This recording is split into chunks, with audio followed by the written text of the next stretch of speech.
There we go. And we'll go full screen. And here we are.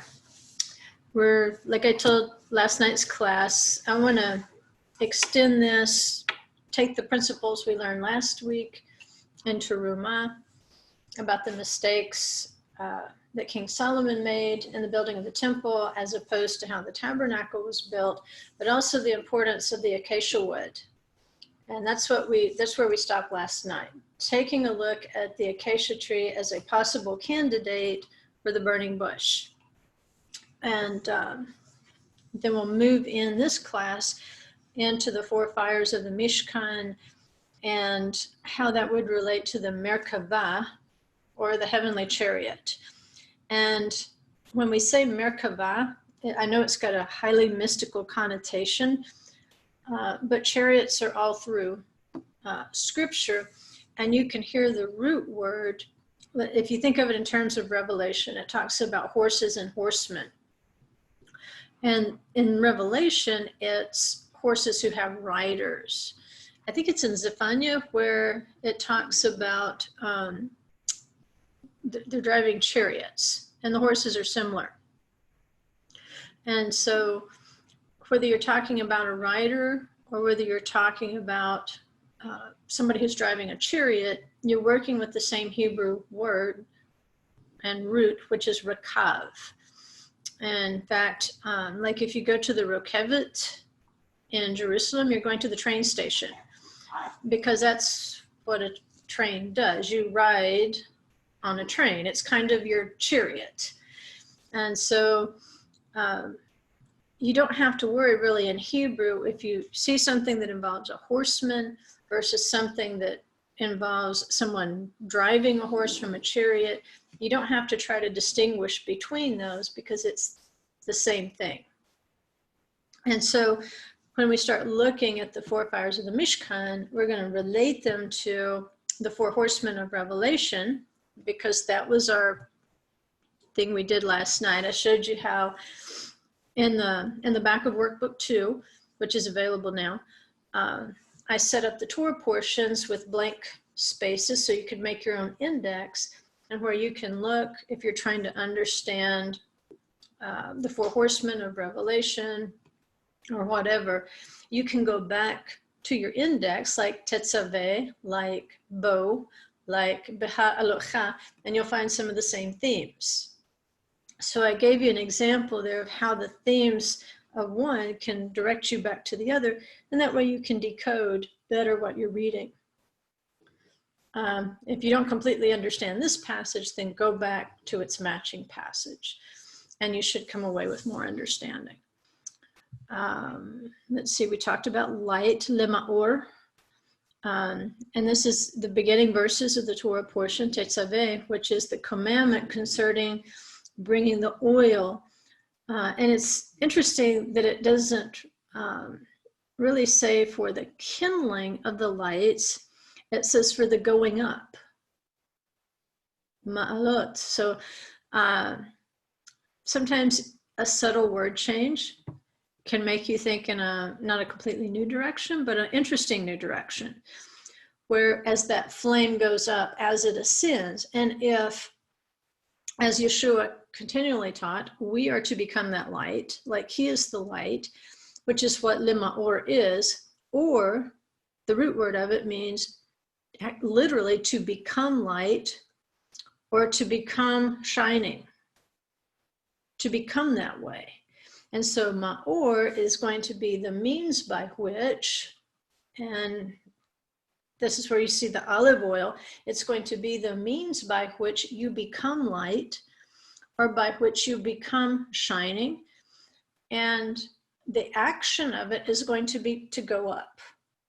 And again, it is taking us back to this resurrection picture. Significantly, he says from evening to morning. So that points us back to Genesis 1. We have to say, okay, where have I seen this phrase for the first time? I saw it continuously in Genesis chapter 1, evening and morning, evening and morning, evening and morning. And this was the first kindling, or the first going up of the lights. We had a light day on day 1. We had a light day on day 4. So we went over that last night. We looked at the Holy City in Revelation and how it corresponds to this Torah portion, where it's explaining, or John is explaining to us, that we no longer have to worry about this service of bringing the oil and dressing the lamps, because we have become. That was the whole point of the pattern, to show us what to become. And so when you get to the Holy City, you realize there's no need of the luminary, the ma'or, because the glory of Adonai is what's going to illuminate it. And when we walk in his commandments, the Torah is a light, the commandment is a lamp, then his glory is going to dwell in us, and it's going to be the means by which we can also become light. We're not the source of the light, he's the source of the light. Just like, yes, the sun has its own radiance, but it did not create itself. So it's simply doing what it was created to do. The moon likewise. It's reflecting the light of the sun, doing exactly what it was created to do. Right now, we cannot say that humankind is doing what it was created to do. We are not becoming light, as was the original plan in the garden. So, okay, we're going to continue here.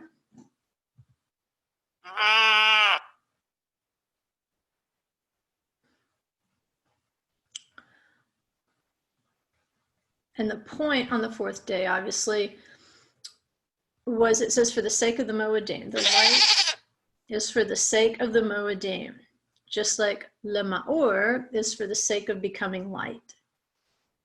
And so we have a connection. Very loud,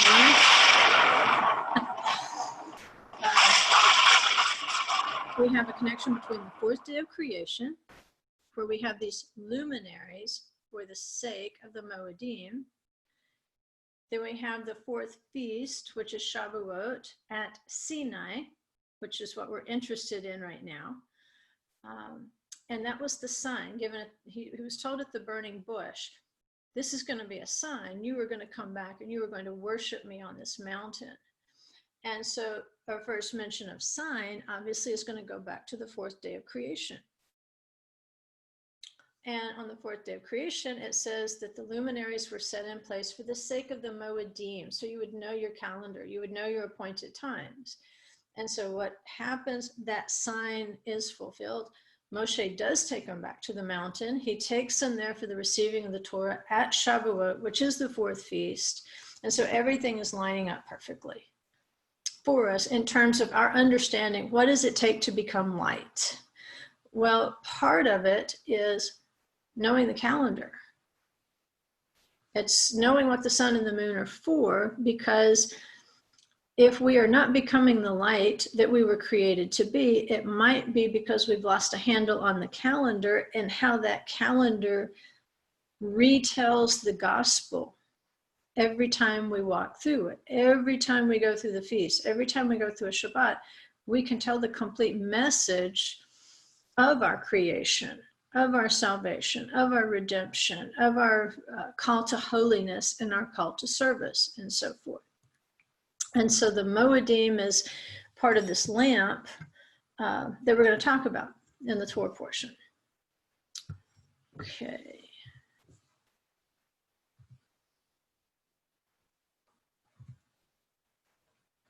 And just a recap on the acacia tree. Remember, it was a bush that was burning, and it's a blazing fire. And this is where this angel was that's talking to Moshe.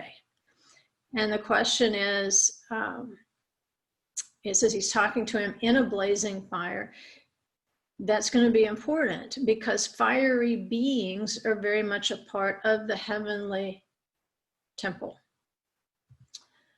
And so the angel was in the fire. Maybe he was the fire. Maybe this, like we say, it's not a natural fire. So we too want to turn aside and say, what's the nature of this fire that Moshe saw that was so marvelous, that the fire did not burn up the bush. And the bush is called a sneh. And you can kind of hear Sinai a little bit. But a sneh just means a thorny bush. It doesn't mean a specific kind of thorny bush. And if you look at bushes in the Arava, they're mostly thorny, right? So it's not going to be a unique thing for it to be a thorn bush. It would be a unique thing probably if it wasn't a thorn bush. And I've got a great short video I'll show you maybe next week that I took of this big green bush out in the middle of the desert, and it's just covered in bees. But you can absolutely see the thorns in there too. A bee would probably be the only one that would go to the trouble to work on that bush.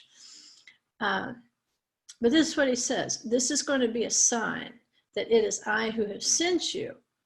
When you brought the people out of Egypt, you shall worship God at this mountain. And the mountain goes by two names, Cherev and Sinai. And both of those names are going to mean something to us. And my question was, what if the pattern Moses saw that he is copying and designing the Mishkan, what if it wasn't only while he was up on the mountain? What if it was actually in this burning bush itself? He saw something in this burning bush that he remembered that's going to be part of this pattern. Basically, a fire that does not consume, but a fire that is part of a sign of something that will come at an appointed time. In this particular case, Shavuot, the giving of the Torah. So we know in the Mishkan that Moses designs, the wood product that is selected is called in English acacia. It's a type of mimosa tree. If you've ever seen a mimosa tree, you kind of know what an acacia looks like. The leaves are definitely very similar. In Hebrew, it's shita or shitim.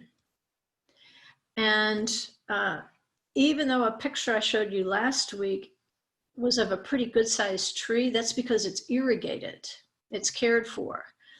And that irrigation does more than water it. It kind of pushes away some of the salt content of the soil. Now, so even though the acacia can thrive in that salty soil, you push the saline part of it away with irrigation, it will thrive even more. The point is, and I took the picture of these acacia trees that are actually down in a wadi, which means they get more water than the average because that water is going to run through there during the rainy season. So they have a little bit more water to work with.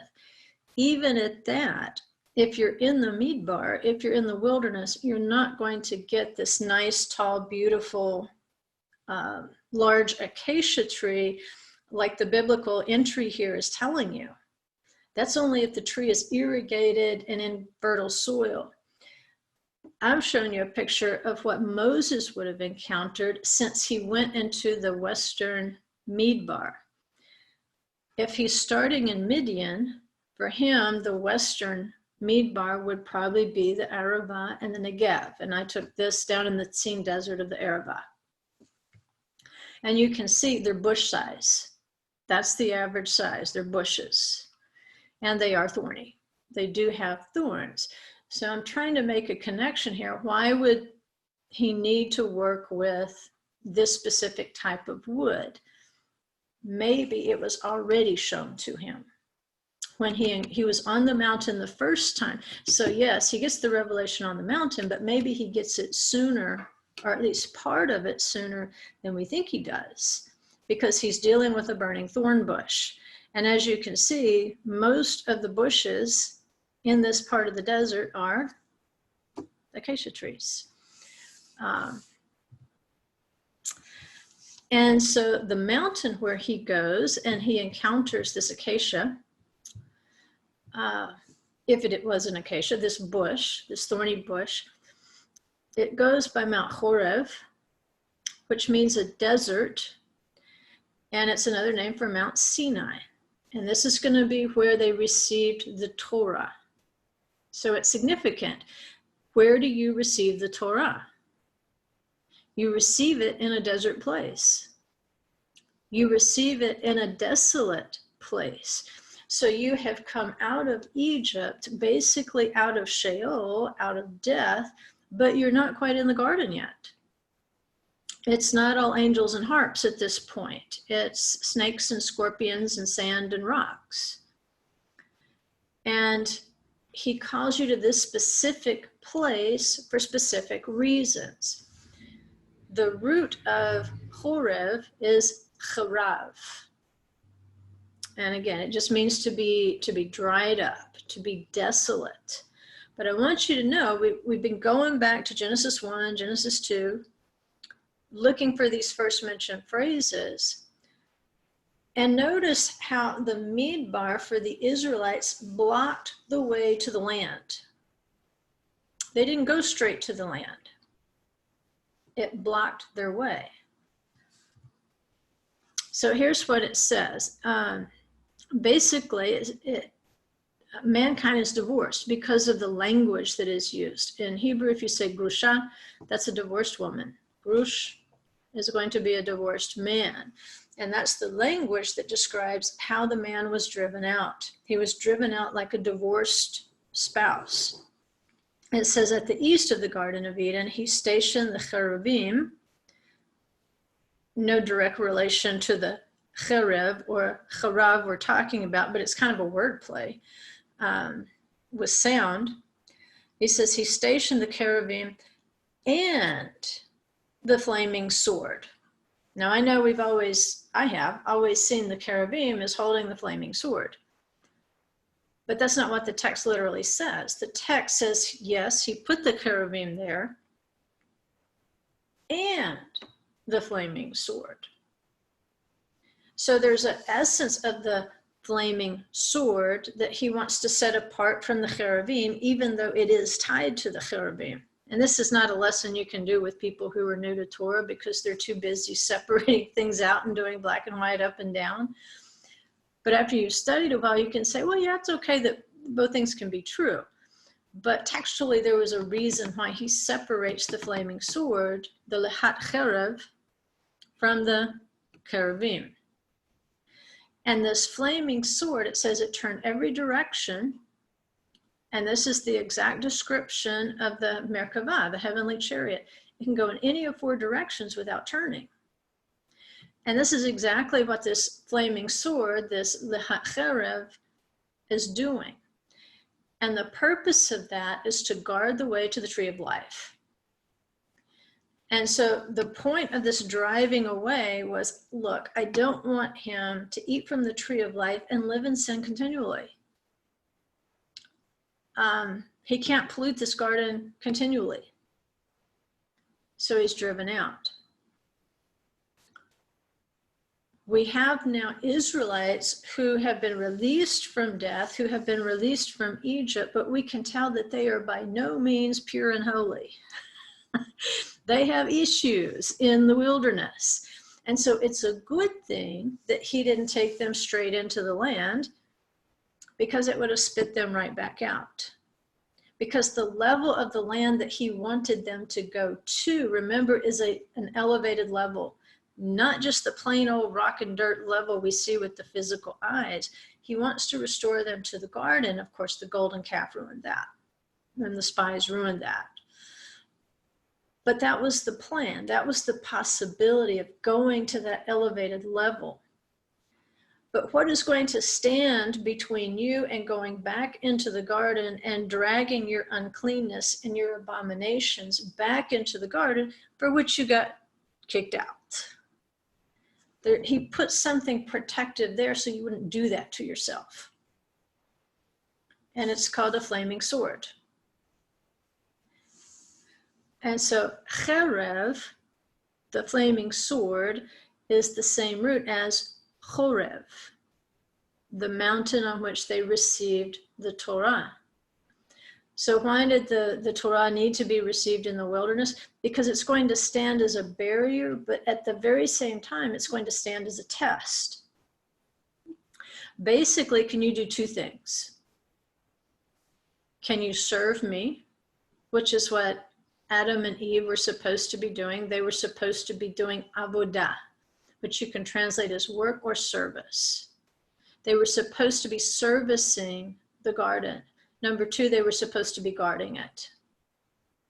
Two things. And I say only two things, but those two things are everything. When you think of everything that covers, that's not an easy thing. Even though it's only two, it's overwhelming. Because if you think, okay, I've received the Torah, and now I am supposed to be a type of priest with this Torah. I am supposed to do service in my daily life and maintain a level of holiness in my daily life according to the words of this book. And I'm supposed to guard zealously the boundaries that he has established for me. And how well do I do from day to day, or even from minute to minute? Because trust me, my day can change on a dime when I can't make two numbers add up on my income tax. The holiness just goes down the drain for a second because I get frustrated. Well, you know what? I don't want to carry that stinky attitude into the garden. All right. I have a higher level of service. I have a higher level of holiness, of guarding the commandments, so that if I don't lose my temper, so that I don't do something unholy. And so we make mistakes. And that's why, in some sense, the wilderness is a blessing. Cherev is a blessing because it gives you the instructions, and then it gives you the time in the wilderness to learn your service. And that's what Moses is doing them. He's teaching them the Mishkan service. Everybody, all Israel, not just the priests. He's teaching everybody the Mishkan service. And he's teaching them how to guard their boundaries. Even though they fail each time, they're learning something about how the serpents get in and bite. And so, or how the plague can hit. When you make that mistake, it's better to make that mistake in the wilderness than to go into this elevated spiritual place where you're just not going to last. You're going to fall out. Right? The consequences, I can't imagine what they would be. If you tried to drag into the Garden of Eden all the uncleanness and abominations that cling to us just because of where we are in the exile, because of where we are in Babylon. And so this flaming sword is guarding the way back in, but at the very same time, he takes that tree of life and he puts it at Mount Horeb. He puts it out in the wilderness, kind of like a Mishkan. It's not the heavenly temple, but he takes some of that and he puts it in a form that the people can almost take. Moses had to kind of be the mediator, but he says, I'm going to give it to you out here in the exile. I'm going to speak to you out here so that you can learn your lessons out here, and I can test you to see what's in your heart. If your heart is good, then you're going to be able to go into the land. My sister, my bride. And you're going to be able to enjoy that. But you have to understand that there is a flaming sword guarding the way. And that's exactly how the spirit of Adonai works. It turns in every direction without actually turning. It can go in any direction. But the chariot's guarding the way. And I think this is where in the rabbinic commentaries, they're getting the language that when you cross over into the garden after death, that it's the heavenly chariots that transport you. What is that? It's the spirit of Adonai that's transporting you into the garden, which absolutely transforms so much of Yeshua's language when he talks about being the rivers of Eden and so forth. But these chariots, or the chariot itself, is what is going to transport you like it did Elijah. So when they come pick you up curbside, you want to be ready for that journey. So is the wilderness one way of looking at the flaming sword, was my question. Is our experience out here in the Midbar, he's testing to see how we'll do with temptation, how we'll do with his commandments, so that we are prepared to go into the garden. And in that respect, Mount Horeb is like that flaming sword. It's guarding the return to the tree of life. And so this is why it makes a whole lot of sense, and it'll make more sense here after we get a few more slides forward, why the acacia tree would form the walls. What are they doing? They are guarding the Mishkan. Remember, they're not stacked, they have to stand up. And they stand in silver sockets. And silver in Scripture represents redemption. So we are trees, we are boards, and our feet are in silver sockets of redemption, and we're side by side. No one board is taller than the other. There's an equality of service that was experienced in the Mishkan that obviously King Solomon didn't do so well with that whole idea. All right, so we've got Sinai, which also means thorny. So it's going to be kind of an equivalent expression to the sneh, or the burning bush. And then we're going to look at a concept of the seraphim, which are the fiery angels. There's cherubim, which are the close angels, but then there are seraphim, which are the fiery angels. In Matthew 4:1, we get a hint as to this pattern. That says, then, remember he's immersed by John the Baptist, and it says, then Yeshua was led up by the Spirit into the wilderness to be tempted by the devil. Okay, that's the specific language in our Torah portion of the light of the menorah. It's supposed to go up. It comes from Allah, Lehalut. So it goes up. The Spirit, the flame goes up. Yeshua is immersed in the Yarden, and at that point, the opposite happens of what we would expect. It says he's led up by the Spirit into the wilderness to be tempted by the devil. Right? So he's going to experience the same thing Israel did. They were in Egypt and they came up from Egypt. They came up a spiritual level. They're experiencing supernatural food, water, space, clothes, shoes. All of these are supernatural or semi-supernatural. So they've come up a spiritual level even though they're in the wilderness. So from the wilderness, there is a temptation. There is, like, Bamidbar in the wilderness, it's a whole book of the Torah. How are you going to handle the Torah in the wilderness, in this in-between place? Because you're up, you have the Torah now. But the irony is, now that you have the Torah, you're in the wilderness. Well, how's that a treat? It's not necessarily a treat, but it's a test. He says, okay, I'm going to give you the Torah. I'm going to see how you handle it. And basically, I'm going to see how you handle your brothers and sisters, which is going to tell me how you're handling my word. So you come up a level, he tests you there, and ultimately he wants to bring you up again. He wants to bring you into the garden. So in the wilderness is where he's going to find out whether you'll do two things. Whether you will stand upright in his word and whether you will resume your guard duty over the testimony, whether you will guard the tree of life in the wilderness.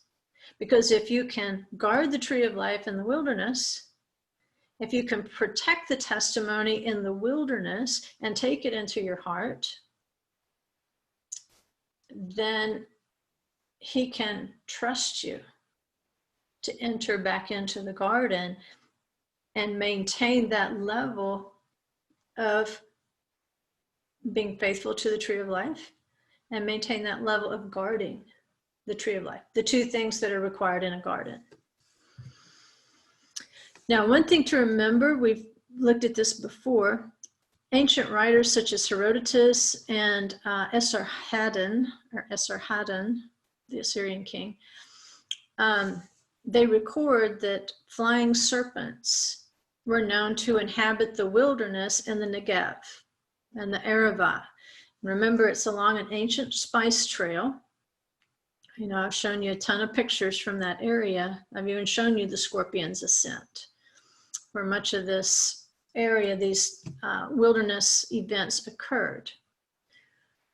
But these winged serpents would come out and attack along the border with Egypt. And the tablet, the Assyrian tablet, describes them as yellow snakes spreading wings. Right? So what do we know about one wilderness test that they failed? The result was, it says the Lord sent fiery serpents among the people, and they bit the people so that many of the people died. And I put the Hebrew on there so you could see that two words are put together. You've got hanachshim, which is, here again, you've got a textual anomaly. So you've got the snakes, ha-seraphim. So are they the nachash, snake, or is it a seraph? Yes, he's putting the two things together. He wants you to understand the snakes in the context of the seraphim, which means fiery. So these aren't just normal nachshim, not just normal snakes. These are fiery snakes. It's suggesting there's something supernatural about them. They're not entirely of this world. And when we're studying the horses of Abaddon, we can see that their tails are not normal horse tails. They're serpents, and they have a sting like scorpions. They're fiery. And so we realize we're not really dealing with normal snakes at this point. These are a representation so that we won't forget what got us out of the garden the first time. The snake. But when we look at the seraph, then we start thinking in heavenly terms. I mean, really high heavenly terms. We start thinking about the Merkabah. We start thinking about the heavenly chariot when we see a word like seraph or seraphim. Because yes, even though they are fiery, poisonous serpents, they are only so to those who are in disobedience and rebellion. And so remember, the serpent is like the scorpion. They're used for discipline. And so you can see how having them there in that wilderness, it's creating that barrier. Like if you can't deal with this snake, you're certainly not going to go back in the garden because you won't be able to guard it. It's going to still need to be guarded. You still have to know your job. So let's compare the seraphim, because we're going to get different visions of them. In Isaiah 6:1-4, it says, in the year of King Uzziah's death, I saw the Lord sitting on a throne, lofty and exalted, with the train of his robe filling the temple. Okay, this is similar to what the elders saw on the mountain when they ate and they drank. They're able to see some glimpses of this. It says seraphim stood above him, each having 6 wings. So in this case, Isaiah sees 6 wings. And the seraphim are going to resemble the cherubim in terms of how the wings worked on the ark. He says, with 2 he covered his face, and with 2 he covered his feet, and with 2 he flew. And one called out to another and said, holy, holy, holy is the Lord of hosts. The whole earth is full of his glory. And then we compare this to what John saw in Revelation 4:8. Move it so I can read it. It says, and the 4 living creatures, each one of them having 6 wings, are full of eyes around and within, and day and night they do not cease to say, holy, holy, holy is the Lord God, the Almighty, who was and who is to come. Right, that can be a little confusing. I'm not saying I've got this all worked out, because remember previously when we looked at the 4 living creatures, one of them was a cherev. It was what we would call the fat blonde baby angel, which it isn't, but it's and a cherev is a different class of angel. Isaiah is calling them seraphim. John is assigning to the 4 living creatures, of which we know a cherev was one, the same language, holy, holy, holy. And so there's some intersection here, you know, and that's okay. We can let that go for now. We're just trying to figure out how this heavenly chariot works in the Mishkan. And then we have Ezekiel 1. And I want to read this out of a Tanakh because I think the language is going to help us. And by the way, chashmal, which is going to describe the fire. Normally we say esh for fire. It's going to say chashmal. It's a different kind of fire. It's more like a lightning fire. The modern Hebrew word for electricity is chashmal because it moves very fast. So in Ezekiel 1 through 3, he tells us that he's having this vision in exile. And I think that's going to account for some differences among Isaiah's account, Ezekiel's account, and John's account. It's going to be the time period in which they're experiencing the vision.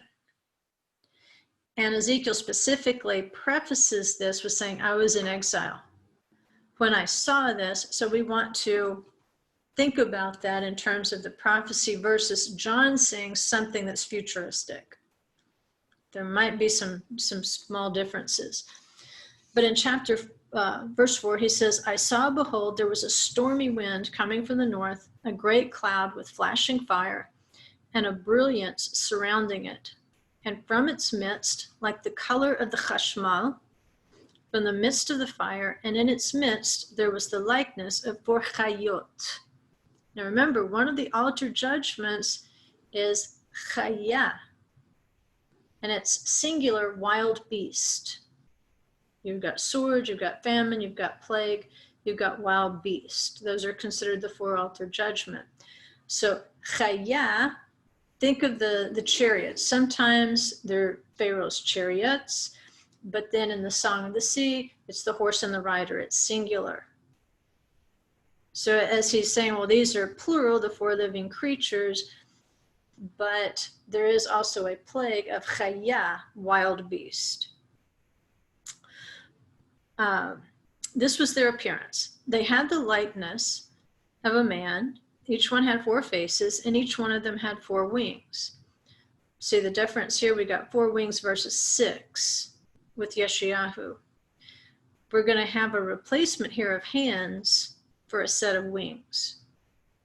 Their legs were a straight leg, and the sole of their feet was like the sole of a rounded foot, and they glittered with the color of burnished copper.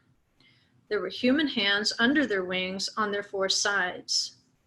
Their faces and their wings were alike on the 4 of them. Their wings were joined to one another, which makes you think of the Ark of the Covenant.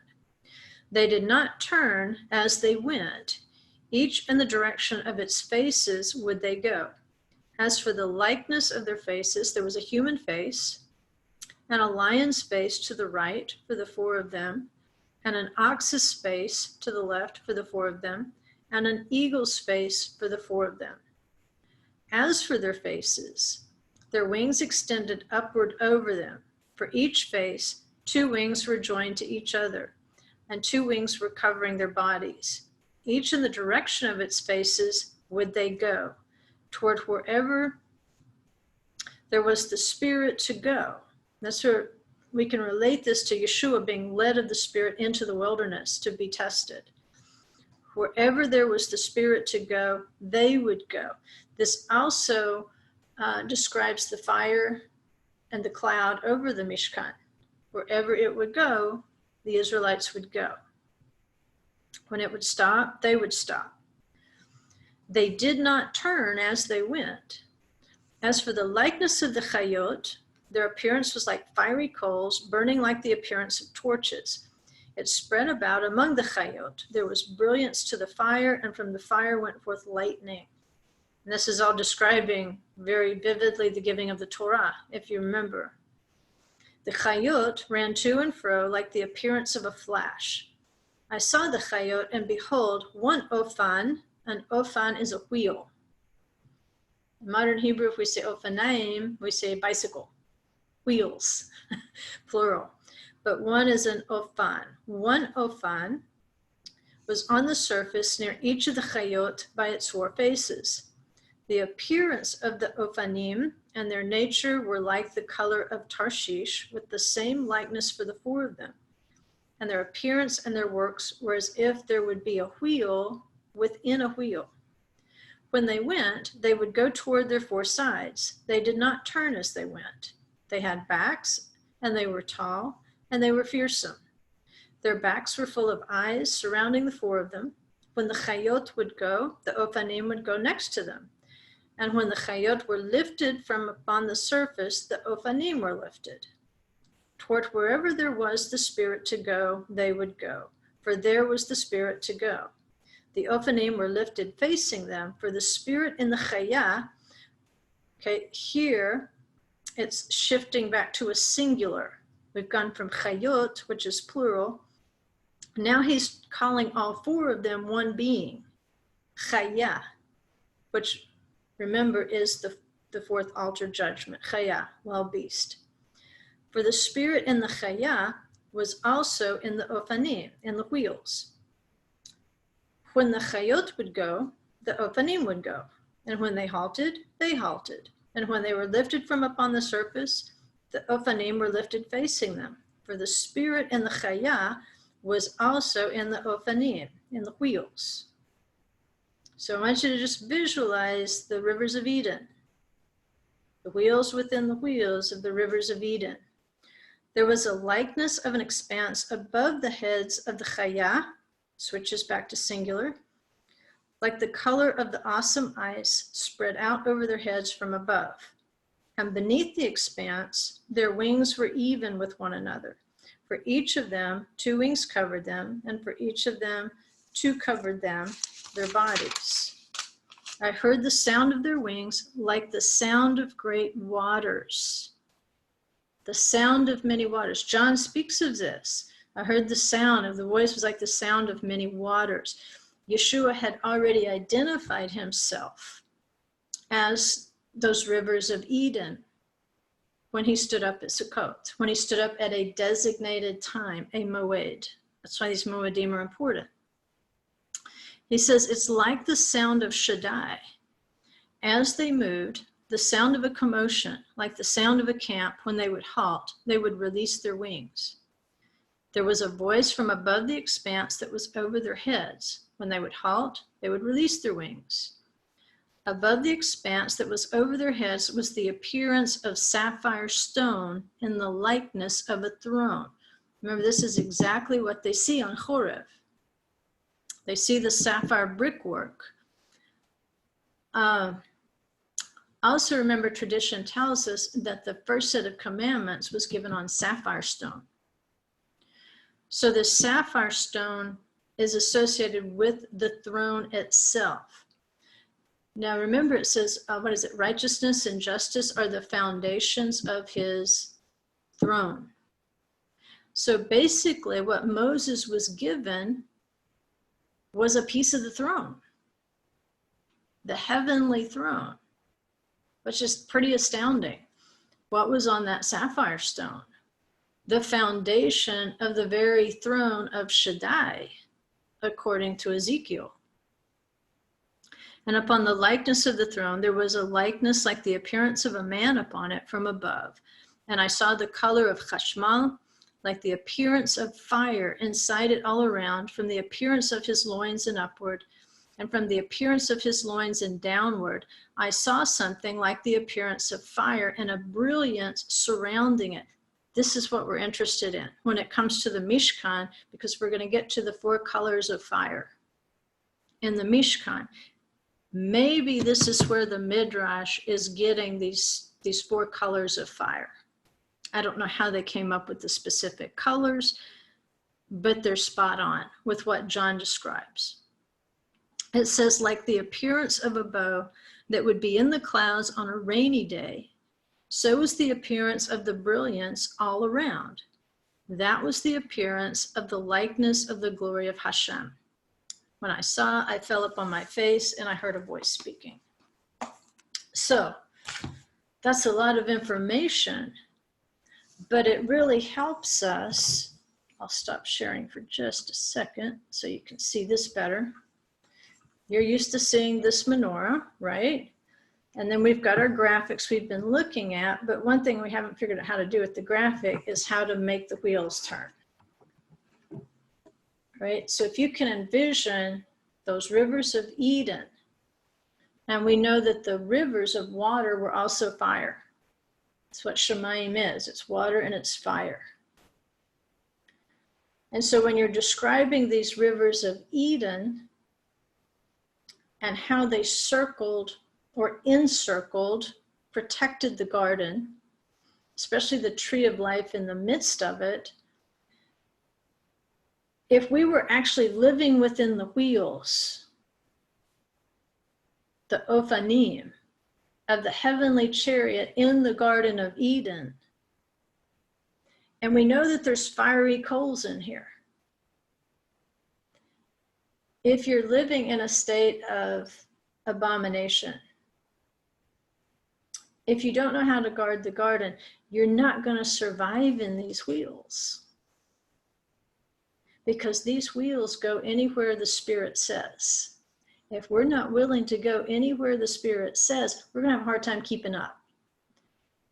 In fact, I can see these wheels would just completely destroy you. Because if they want to go any direction with these wheels, they can go in any direction without turning. And there's even a message there, because at this point, a lot of times when we need to change direction, it's because we need to repent. We've been headed in the wrong direction, and he actually has to turn us around to get us headed in the right direction. But wouldn't you love it if the Spirit spoke to you and you didn't even have to turn? You just went. You just, like it said, like lightning, you could go that fast to perform his will, to do his service. So it's not a matter of, oh, let me repent and turn around and do it the right way. You have become light. You have done exactly what that luminary is supposed to do. You have become light. And so you're going to be right at home in the New Jerusalem. If you can do it in the exile, if you can do it in the wilderness, then you're going to be able to do it in the garden. Okay, so I'm going to share again.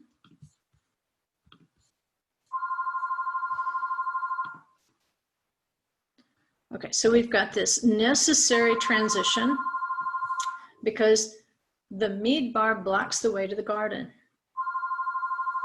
And this is what Rabbi Kahn wrote, and I thought this is awesome. This is worth putting on your Facebook page.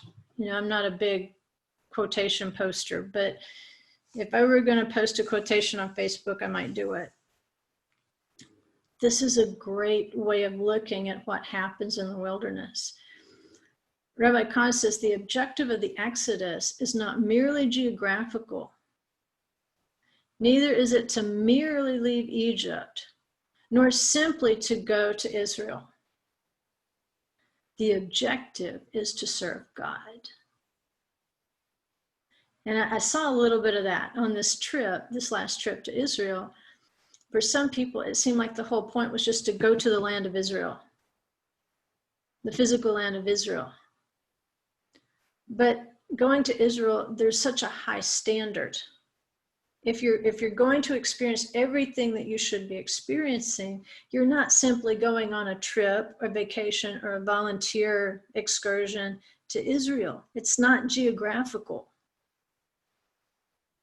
It's not a matter of getting out of the country you're in or just getting out of Babylon. No matter where you are, in Babylon, in Israel, in Egypt, the objective is to serve God. Avodah, it goes back to the garden. Work the garden and guard the garden. So that's what we have to be willing to do, to guard and to work in the garden. And it is better to learn these lessons in the exile. It is better to learn them in the midbar, to be tested so that when we do cross into the garden, we'll be much more at home there and much more ready to serve. How can we serve if we haven't had a good work record? You know, when you apply for a new job, they go back and they look at your work record. And if you haven't worked anywhere before, you're going to have a hard time finding a good job. How can they trust you if there's nothing to go on? Or if you've left every job after 6 months and it was always someone else's fault, it may not be somebody else's fault. It might be that you have issues. So how is he going to promote you into this important job if you have no work record to assign you? And I do think in that sense, we're all equal in the kingdom when it comes to like the standing boards. But there's also parables of responsibility. You know, were you a standing board or were you a fallen board? Were you a board that cracked? Are you a board that let go of the other boards on either side of you? Even the boards had responsibility with one another. Okay, so that's another graphic, so you can just refresh yourself on those spirits, like Ezekiel is describing the spirit of Adonai. Wherever the spirit would go, the wheels would go. The chariot would go. We're calling it a chariot. It's a vehicle. The vehicle would go.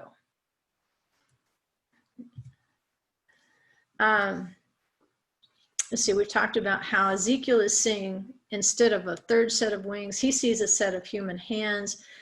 I think that's because of his position in the exile of Babylon. And what John sees, I think, is a restoration to what Isaiah was seeing. They would have the 6 wings. Because he's envisioning a time of return from Babylon. Those who would escape Babylon the Great that is destined to fall. In other words, they can't stay in the garden, they're going to fall. So John is seeing more than just salvation. John is really envisioning a return to holiness, because if you look at the messages to the 7 assemblies, it's not about salvation at all. That whole message is about holiness, and it's associated with Babylon, not Egypt. You get out of Egypt by salvation from death. You get out of Babylon by returning to holiness. So here's just some recaps from last week, that what makes something holy is the fact that we have set aside our own will, and that's where heaven's will reigns. It's a domain wholly set aside for 100% obedience to him. And you can take that element of holiness anywhere on earth. You can be 100% obedient to him no matter where you go. In that sense, you are a little temple. You are a little Mishkan. But the Jews had to kind of be weaned around having one central location when they were exiled to Babylon.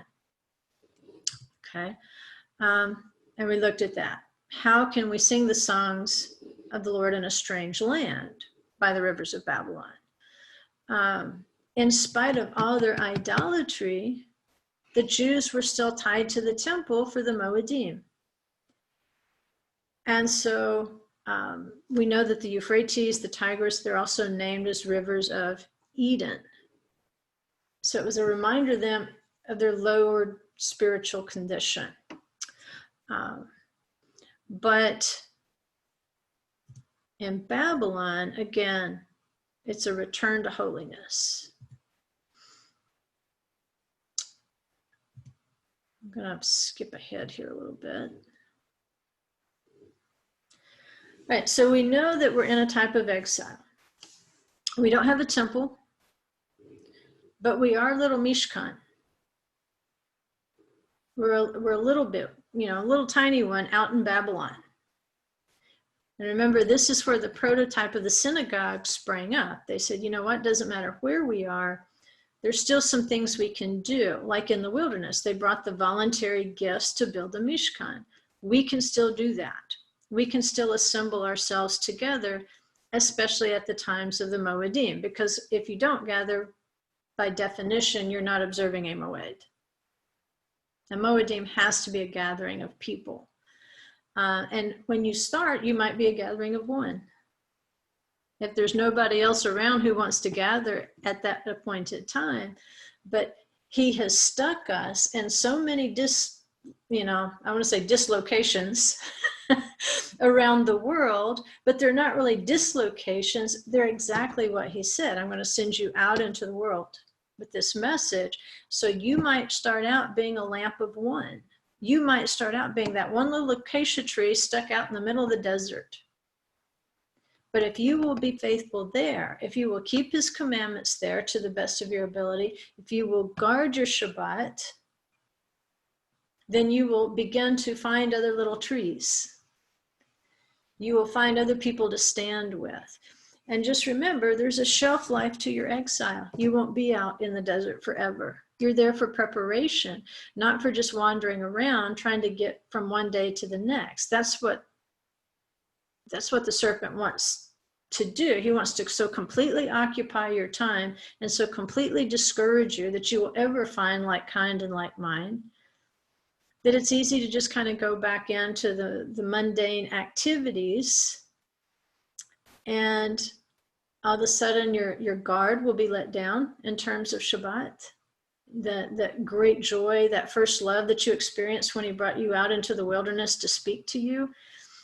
And you'll get so tired of fighting and saying, I'm the only acacia tree out here, that it would be easy to let your guard down on Shabbat. But there's a reason why we shouldn't.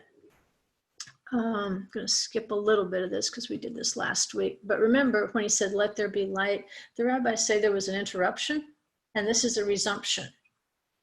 And so we see a continuous pattern of this. Light will come into the world. And of course, the great light of Yeshua came into the world, and then there was an interruption. We received a light of the Torah, and then there can be interruptions in our journey. There can be slowdowns, there can be turnarounds, but hopefully there will be resumptions to where, again, we may have to turn to repent. But nevertheless, the plan will go on. There will be a resumption of the light, no matter how many interruptions in the plan there are. So the whole point of the light is for there to be light, just as at the creation, and for there to be no interruptions, so that we don't have to restart. Like, okay, we got kicked out of the garden. How are we going to fix that? We're going to make a Mishkan in the wilderness. We know we can't be in the garden right now, but we can make a Mishkan in the wilderness. So what we really have to learn out here about being alone in the wilderness is I need to learn holiness, and I need to guard my borders. I need to guard this Mishkan. And because the presence dwelled in the people, remember it dwelled in the people who built the Mishkan, that means I must protect my people too. And Yeshua constantly talked about this light in the Gospel of John, by the way. So last week, we looked at several points where King Shlomo stumbled in building the temple. He forgot the lessons of the Mishkan, and he forced the labor. He intermarried with the Egyptians and the royalty of foreign lands. He started buying chariots and horses. But there's a little bit different problem. Of course, this led to the splitting of the kingdom, and eventually it led to Israel going into exile with Assyria. It led to the Jews going into exile in Babylon. So when Ezra and Nehemiah come back from Babylon, we're going to see a replay of something where we saw Pharaoh basically trying to rerun Shlomo trying to rerun Pharaoh in terms of mistakes. Now we're going to see the average Israelite or the average Jew who comes back from the exile doing the same thing. It's unreal what we don't learn from Scripture and how smug we can be when we read about their mistakes, and at the very same time we're doing those same mistakes. But remember, Moses warned them, said, when we build this temple, it's not going to be every man doing what is right in his own eyes. Right? But that's exactly what had happened when they came back from Babylon. we can read in Nehemiah, is it?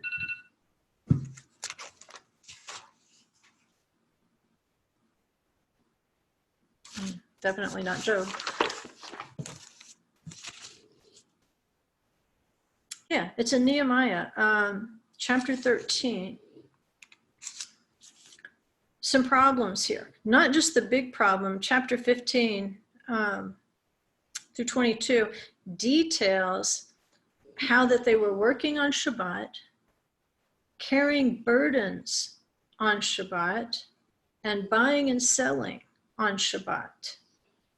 And here's what Nehemiah had to do. It happened when the gates of Jerusalem cast shadows before the Shabbat that I spoke the order and the doors were closed. And I spoke the order not to open them until after the Sabbath. I stationed some of my servants at the gates so that no burden could come in on the Sabbath. So the merchants and the sellers of every merchandise lodged outside Jerusalem once and then a second time. I warned them and said to them, why do you lodge across from the wall? If you repeat this, I will send a force against you.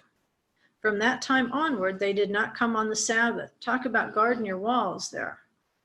Then I told the Levites that they should regularly purify themselves and come as guards of the gates to sanctify the Sabbath day. This too, remember for me, O my God, and be compassionate toward me according to your abundant kindness. So coming out of the exile, we might come in with some bad habits. And one of those bad habits is thinking that it's okay to keep working on Shabbat, thinking that it's okay to conduct commercial activity on Shabbat. And for those who were prepared, Nehemiah takes from the Levites, and what are they supposed to do? One, purify themselves, holiness, and number two, guard the gate of Shabbat. So what is our lesson to learn in Babylon? Our lesson in the exile? Purify yourself and guard the gate on Shabbat. Guard it. Don't let anyone in. But also the mistakes they were making, if we keep reading here, they had married foreign wives. Exactly what Solomon did. He started marrying foreign wives. They started basically taking Hebrew slaves, loaning money to the poor, then knowing they had no way to repay it, and then taking them as forced labor, just like King Shlomo. And so the Jews who returned basically became little Shlomos, you know, and it involved carrying commercial burdens on Shabbat, but the idea of the carriers, you know, that's what we have to watch out for, carrying that burden.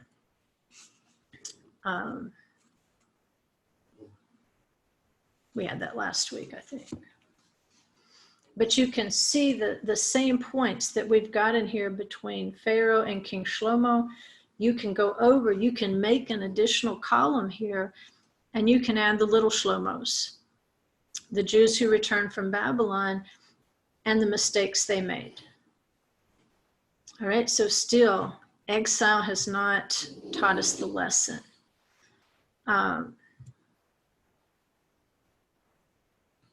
Okay, let's look at this right quick to wrap up this Merkavah deal.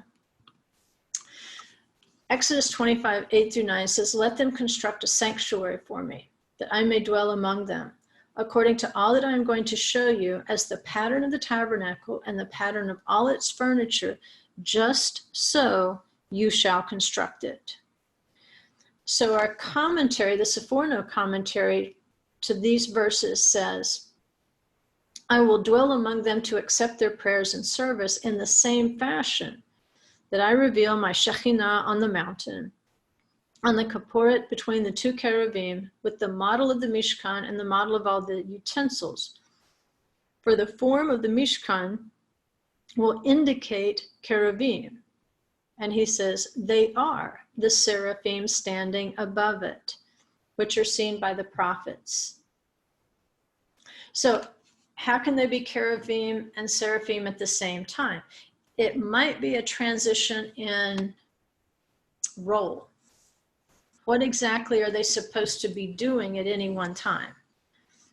Cherubim, obviously they're close to the presence. They're also guards, if we look at the garden. But the seraphim have a fiery manifestation. So they might be an entirely separate being, or they might be the cherubim in a different role, a heavenly being in a different role. But it's saying when you look at the Mishkan, you're supposed to see the cherubim, and you do because they're woven into the veil. But then he says, it's also the seraphim standing above it, which you're seeing by the prophet. Who are these seraphim? Because, which you didn't hear last night's lesson, but when John is seeing what he sees, he says this is an angelic measure, right? Which was significant. And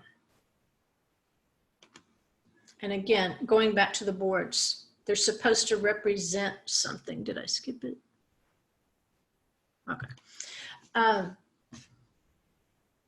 But the Midrash Rabbah to Exodus 26:30 says, when the Holy One, blessed be he, commanded Moshe, make me a Mishkan, Moshe might simply have put up 4 poles and spread out the Mishkan over them. That would have been a Mishkan. However, we learn that the Holy One, blessed be he, showed Moshe on high red fire, green fire, black fire, and white fire, and said to him, make it in this fashion, which you have been shown on the mountain. So this is something that Moshe saw on Mount Sinai, or cherev. Now, we don't know if they mean he saw it at the giving of the Torah, which I would say yes, or if he actually had seen it previously in the burning bush, which I would also say yes. Because remember, the sign is going to be, you're going to come back and do something here at an appointed time. And, you know, if you, an old evangelical Christian, one thing you're going to say about Pentecost is people got the Holy Ghost and fire, right?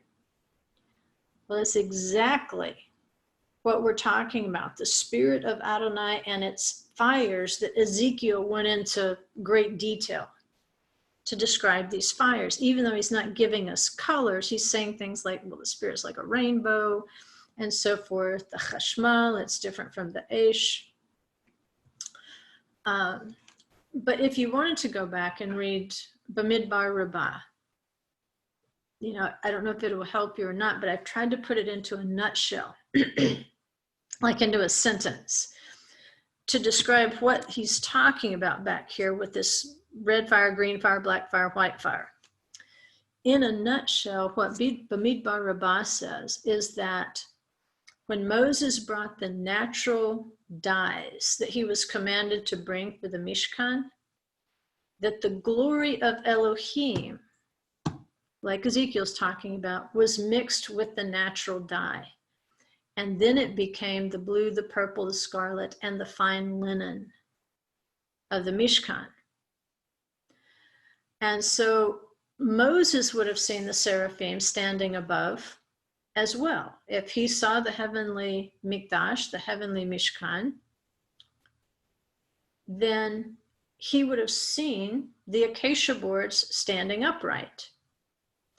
And that's why the expression becomes significant. It's the expression used here, he says, is not set up, ha'amed, but standing up, omdim. Right? So it's not like Moses had to set up the boards, it's that the boards had to stand up. It's a small difference, but it's significant, because if it's representation of beings close to the throne, then they need to stand up.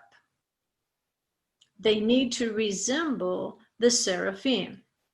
Remember, if you've ever prayed, like say the mincha, if you've done the kedusha, what you do is as you're reciting that kadosh, kadosh, kadosh, holy, holy, holy, like the seraphim, that's actually verbatim out of the scripture. As you say, Kadosh, Kadosh, Kadosh, you actually stand up on your tiptoes.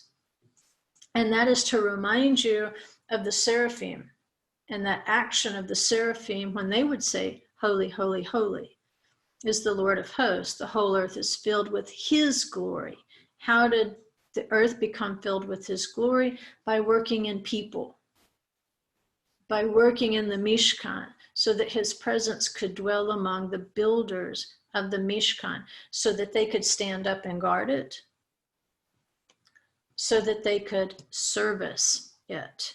And in that manner, he's taking the natural product, like the dyes, he's mixing it with his own glory, and then we become that light to the world that he called us to be. Torah Hamincha, Drasha 26, says, our rabbis taught that Moshe was shown above red fire, green fire, black fire, and white fire.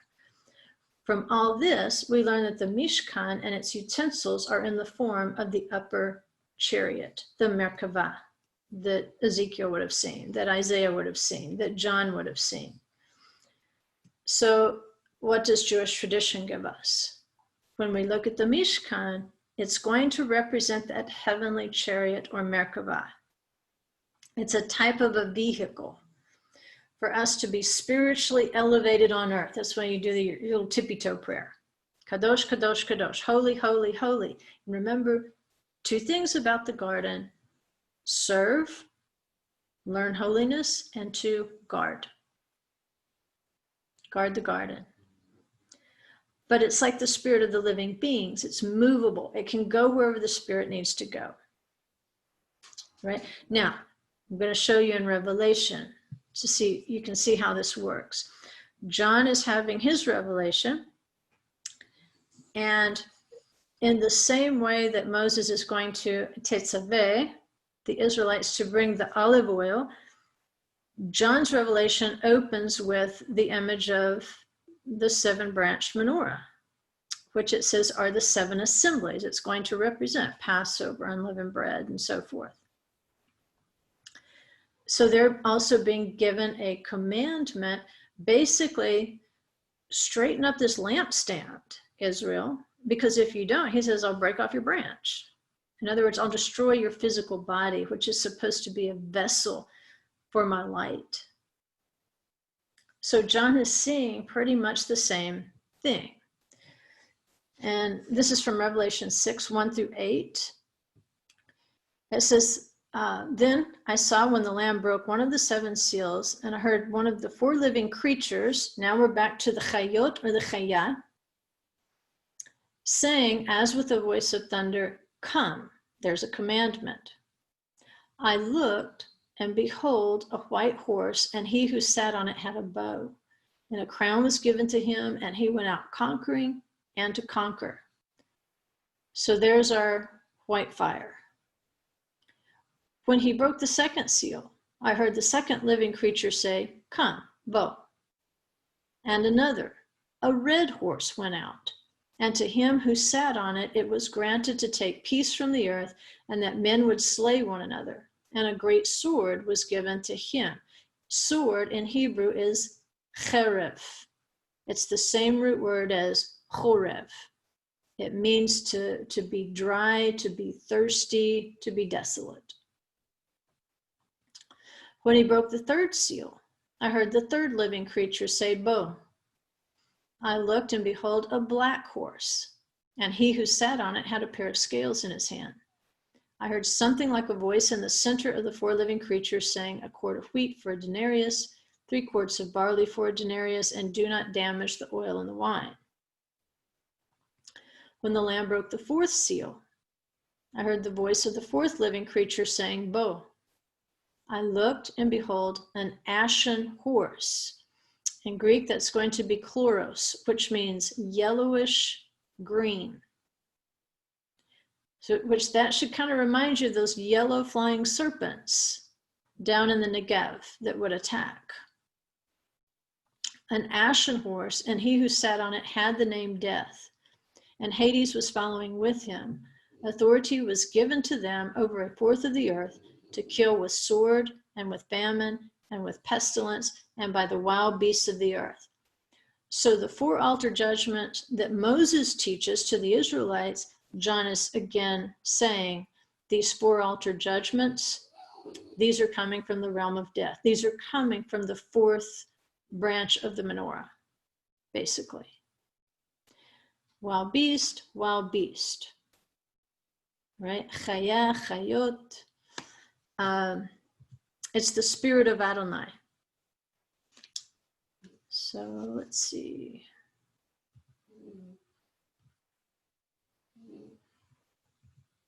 That might be a good place to stop. I think so. Because we'll do a little bit more with this next week. We'll take this Merkava concept, and then my plan is, unless I see something different, is to take last week and this week, and then look at the Mishkan as a recreation. That the commandments of the Mishkan, we can look at the parallels in the Mishkan and its service, and we can line them up parallel with the commandments of Genesis 1 in the creation. And just keep taking it one step forward.